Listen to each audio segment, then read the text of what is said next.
Welcome to the Fancy Comma YouTube. Today I have the distinct privilege and pleasure of being joined by Brendon Bosworth, founder of Human Element Communications. He's a communication specialist and science communication trainer. His goal is to make research on topics of global concern such as climate change and sustainable development more accessible for non-specialists. Together with Dr. Tali Hoffman, Brendon runs a science communication training program for researchers in various disciplines. Since launching the program in 2020, he and Dr. Hoffman have trained over 300 researchers from institutions including UNEP, FAO, the University of Cape Town, the University of Ghana, the University of Nairobi, and the University of Saskatchewan. Brendon is a Fulbright scholar with a master's degree in journalism from the University of Colorado Boulder. It's great to have you on here today. Since launching Human Element Communications in 2019, what have you learned about building a business as an independent communication specialist and consultant? Thanks, Shiva. And just to say to start, thanks so much for having me on here and also for all the work that you do with science communication. Since starting Human Element Communications 5 years ago now, one of the main things I've learned is that there are a lot of opportunities for independent science communicators. There's a lot of opportunity in this space. The way I think about it is, if you think globally across the world, how many universities there are, how many governmental research organizations, non-governmental research organizations, policy think tanks, private business, doing science, doing research, using science to inform their decision-making and engaging with the public. There is a lot of work to be done. And in my career so far, I've really seen that a lot of these institutes and enterprises certainly need help with their SciComm. So I always encourage people who are looking to make the jump into working as an independent science communicator, as a communications specialist, to do that, look for those opportunities because they are there. And related to that, one of the things that's come up for me is this idea of identifying a niche when you're working as an independent science communication specialist. So that might be a niche like a content domain, an area of knowledge, or it might also be a niche like a particular skill, maybe data visualization or video making. In my case, before getting into science communication, I worked as a journalist for many years and as an editor. And during that time, I was covering a lot of environmental issues, climate change, sustainable development, and those kinds of topics. And in 2018, I got a job as a communications officer for a large international climate change adaptation project. So while I was working on that, I had the opportunity to learn a lot about current climate science, about climate change research, adaptation research, and importantly, some of the adaptation solutions that researchers are looking at, particularly in the African context. So with that background, in my case, when I launched Human Element in the early days and now, I have clients coming to me because they want a communication specialist. They want someone with writing ability, but they also want someone with that content knowledge around, in my case, climate change adaptation. So that's really served me well to carve out that niche. So I think that's something for other independents to keep in mind is, what niche can you take on and really get a piece of the market essentially in that niche and then market that to clients so they know that you have that speciality. Many other lessons along the way, but those are two that stand out for me. There's a lot of lessons to be learned as a science communicator, putting our science knowledge and I guess your journalism knowledge to work in the real world to actually do things like in the climate space, which I imagine is really important for Africa. I've done some work in the renewable space, and there's a lot of opportunity there for people if they understand where the best place to put solar panels is. And I created a curriculum for students in Ethiopia to learn about bio. There's a lot of biomass research and a lot of energy alternatives to that are low cost compared to non-renewable energy. That whole space is so complex. I've worked on something about oceans. That's a tricky space. What advice do you have for other science communicators who are working independently like you in this space or just in general? So the advice I have, like I said, the one is to really focus in on the domains of knowledge that you have. So if you are a scientist by training and you're then moving into science communication, you're at quite an advantage, because if you were working as a climate scientist and you'd studied that at university, maybe up to the postgrad level, done a PhD, you would already have that knowledge that you could then combine with your communication skill set when you're working as an independent. So that's one thing I think, is to think about the knowledge that you already have and then how you can apply that. And then B is also to continue to upskill. When we're working as independent science communicators, we're responsible for our own professional development. So we need to keep investing in, if there's a content domain that we're not familiar with, we might do a short course on that. If there's a skill that we want to pick up, we might go and look at that and see how we can do that. An example of that in my case is, of course, last year there was a lot of hype around generative AI with the launch of ChatGPT in late 2022. And I think, like many of us, Shiva, I know you've also looked into Gen AI and the possibilities there. I thought I'd better get on top of this and find out what's going on, because it feels like something one has to know about at this point in time. So I took a look around. I managed to find 2 courses for free through different universities. One, the University of Johannesburg, which is based here in South Africa, and then another one looking at AI, particularly with futures thinking around education, which ran out of the University of South Australia. So like I said, both of those were free trainings, in depth, a lot of knowledge, and I managed to pick up a lot through that. And that's something outside of the climate space. I mean, of course, the climate space will be incorporating AI, but it's just an example of how, as an independent, I think it's important to continue to upskill. And of course, we're fortunate that in our day and age, there is so much available, and a lot of it for free.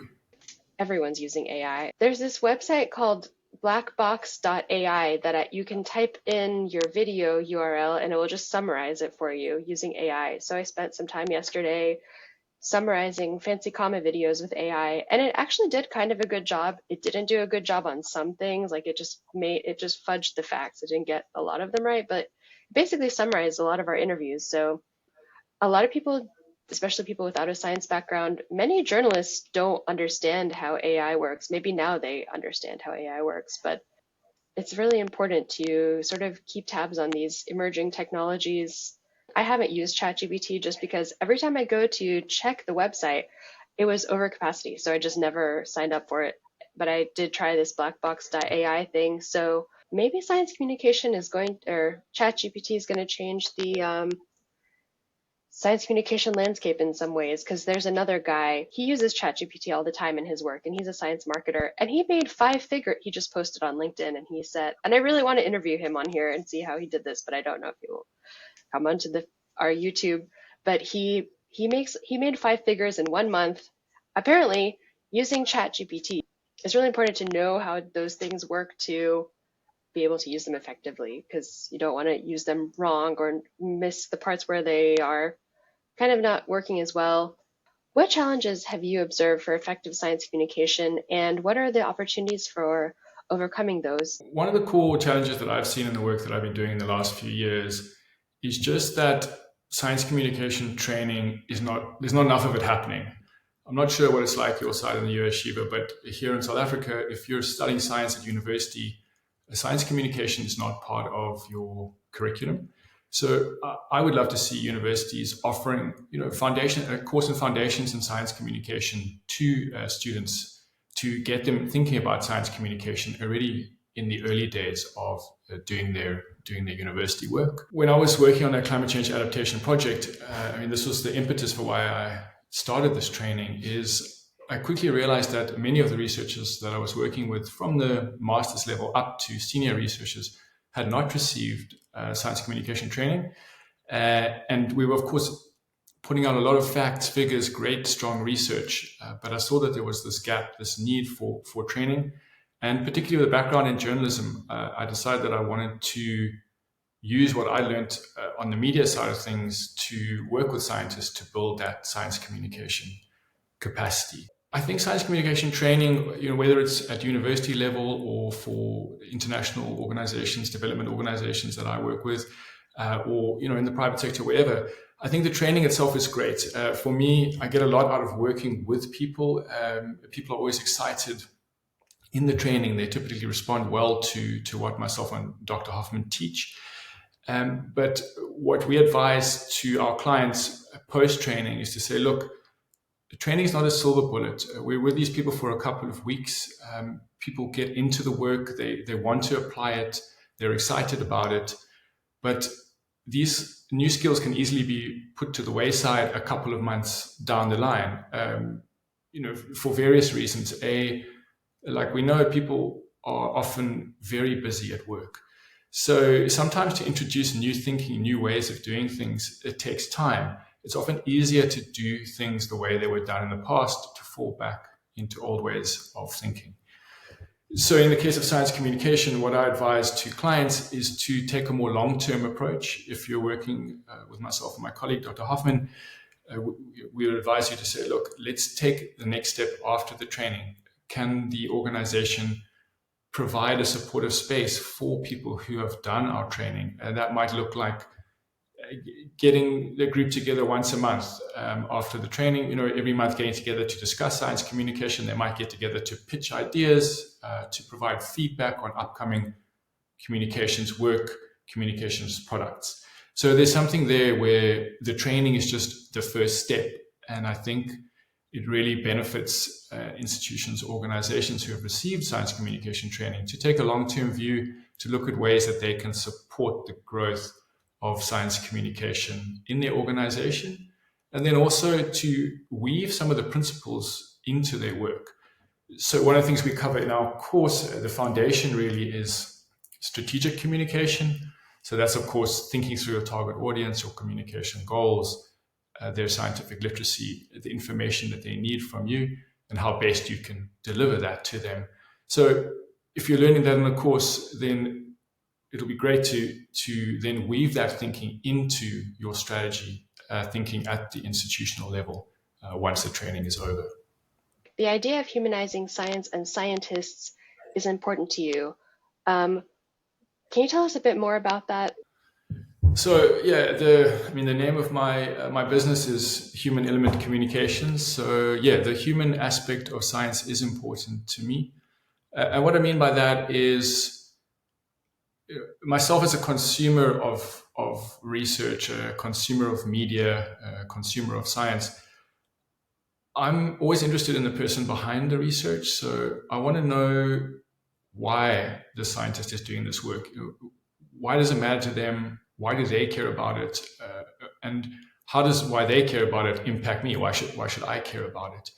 And I think that has its roots in a journalistic background. If you're interviewing a scientist or researcher, you're looking for those indicators of who this person is. It helps you create a character, tell a strong story. So I know in my work as a journalist, I was looking for those things. And now as a consumer of science and media, I'm always looking for that story.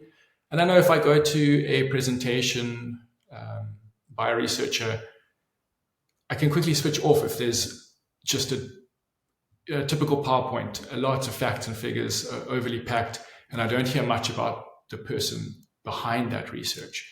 So I encourage scientists always, when they're thinking about their communication, to consider things like their personal narrative and their values and the storytelling aspect, and how they can use that to connect with the different audiences that they interact with.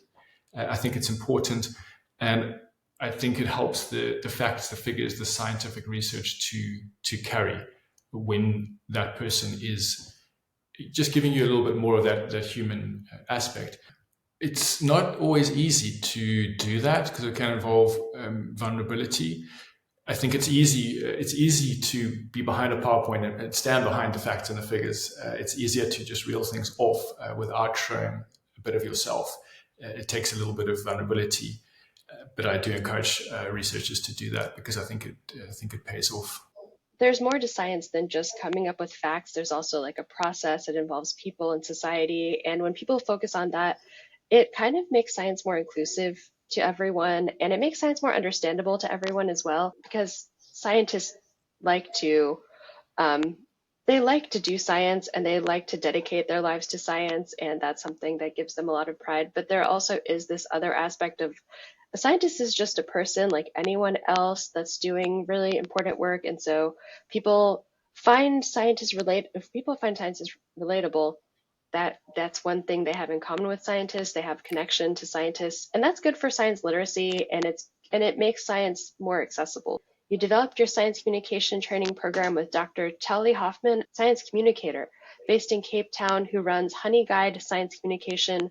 Why do you think it's valuable for independent science communicators to collaborate on projects? Firstly, just let me say that I'm very fortunate to work with Dr. Tali Hoffman, who is an actual scientist by training. She has a PhD in zoology. The first thing with a collaboration is that, in my experience, two heads are always better than one. When we're, if Tali and I are working together to design an aspect of the training or think through maybe a challenge we had in a training that we want to address, or tweak something to provide a better offering to our client, with two of us working together, we'll always come out at a better outcome than I would have got to if I'd worked alone. So there's that component. It's just the collaborative work, brainstorming, reviewing each other's work, giving feedback, constructive feedback is really helpful. And one thing for me, I've really worked independently 99% of my career. So as I said, I started out as a freelance journalist. So I was working alone a lot of the time. You work with an editor, but you're by yourself when you're out there reporting and putting together the story, writing, rewriting and rewriting. So I'm very used to that. And I think one thing that those of us who work independently can do is you can be your own worst critic. So you can be quite hard on yourself when you're working, or sort of find problems that aren't there. So it's good to have somebody else to kind of check you on the quality of your work and the direction that you're taking. And then, of course, on the other side, when you're working alone, and it's really important to celebrate your wins. I think that's something that us independents should be reminded of. Celebrate those wins when they come in. It's great, though, to celebrate a win with somebody else when you've built something together and it's gone well, you've executed it properly. It's a fantastic thing to celebrate that together. And then the third thing, for me, a little bit about what I said earlier, there's so much opportunity in the SciComm space. And at the same time, there are so many skills that fall within the umbrella of science communication. So for me, as I've said, I'm a journalist and a writer by training.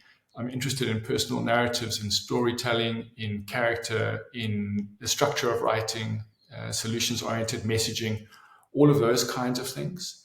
Tali, on the other hand, is a scientist by training. She's a whiz at science communication strategy, at the communication strategy piece, and then also has a lot of skills with data visualization. So by combining our complementary skill sets, we've been able to offer a training that provides a broader, richer experience for our clients. So then again, you come back to this idea that if you're an independent science communicator, by collaborating with others who have complementary skill sets, you can enrich your offering and bring more to the table with whatever you're doing in your science communication work.